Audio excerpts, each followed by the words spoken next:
A reading from the book of the prophet Isaiah. To whom then will you compare me, or who is my equal, says the Holy One? Lift up your eyes on high and see who created these. He who brings out their host and numbers them, calling them by name, because he is great in strength, mighty in power, not one is missing.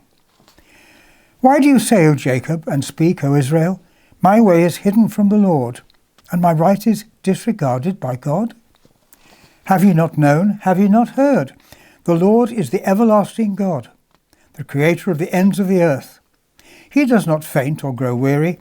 His understanding is unsearchable. He gives power to the faint and strengthens the powerless. Even youths will faint and be weary, and the young will fall exhausted. But those who wait for the Lord shall renew their strength. They shall mount up with wings like eagles. They shall run and not be weary. They shall walk and not faint. In this reading, Isaiah was talking to the Israelites who were living in captivity in Babylon. They were tired, despondent, and exhausted, both in body and in spirit. They thought that God either couldn't help them or didn't care about them. First of all, Isaiah asked questions, big questions, questions they and we should reflect on. Have they considered God's greatness? Have they thought about the size and enormity of the universe? It's impossible to even begin to grasp the immensity of God's creation. When I was taking assemblies at Inkborough School, one of the children's favourite songs was Our God is a Great Big God. Our God is a great big God, and he holds us in his hands. He's higher than a skyscraper, he's deeper than a submarine, he's wider than the universe and beyond my wildest dreams. He's known me and he's loved me since before the world began. How wonderful to be a part of God's amazing plan. It was sung with the appropriate actions, which added to its popularity. And that sums it up really. Our God is beyond our wildest imaginings. Isaiah asked the captive Israelites to look up and wonder at the stars in heaven, all created, numbered, and named by God. In Isaiah's time, just looking at the night sky would have been amazing enough.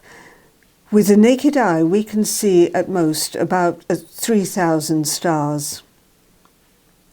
We know now that there are at least 100 billion stars in our Milky Way galaxy alone. And the Milky Way is just one of the 100 billion galaxies in the known universe, and our knowledge of the solar system increases almost every week. Planets are being discovered on a regular basis, and given global warming, the race is now on to find new planets that could perhaps support life. The further into space we go, the more we develop increasingly powerful telescopes, the more our understanding grows at the vastness of the universe and our own smallness by comparison. I'm reminded in this reading of Job, who railed against God and bemoaned his lot, the result, it must be said, of a bet which God made with Satan. God's reply to Job was first and foremost to assert his sovereignty and power over the world. Where were you when I laid the foundations of the earth? He asked Job. Not, we might think, very helpful in the plight Job was in. What Isaiah said to the Israelites about the immensity and power of God didn't, to begin with, seem very helpful either. Compared to God, we're nothing. A drop in the ocean, a speck of dust. All very humbling. Now, we don't like to think of ourselves in that way. We like to think we're the centre of our universe. And how often have we challenged God's wisdom or justice, either openly or in our hearts? How often do we set ourselves up against God? But God is God, and we're not. It's easy to feel forgotten and lost when we sense the many injustices in the world that appear to go unchallenged, or when we cry for help and there's no apparent answer. It can be easy to feel, like the Israelites, that God either can't help or doesn't care, that the universe is just vast and meaningless. But Isaiah told the Israelites and tells us now that God is fully aware of everything, and that includes us. God is in control. And as we are told in both St. Matthew and St. Luke's Gospels, even the very hairs on your head are all numbered, so don't be afraid. Isaiah went on to say that when we struggle with exhaustion and weakness and feel we've no strength to continue, God is never exhausted or weak. Not only is he untiring in his work, he also gives his strength and renewal to those who wait for the Lord, who rely on him. God doesn't grow weary, and the wonderful message is that his strength and renewal is there for us if we ask for it. God's generosity is free and limitless. His greatness is not just that he's strong, but that he's strong for us. His glory isn't just that he has power, but that he uses it to help those who need it.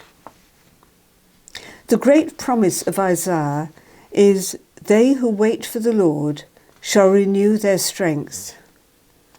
Not those who work for the Lord, but those who wait for him. This isn't about doing our part and asking God to do the rest. This isn't about showing God how strong we are and asking him to give us a bit more. No, it's about admitting that we don't have the strength we need. It's about acknowledging that we need the strength only God can give.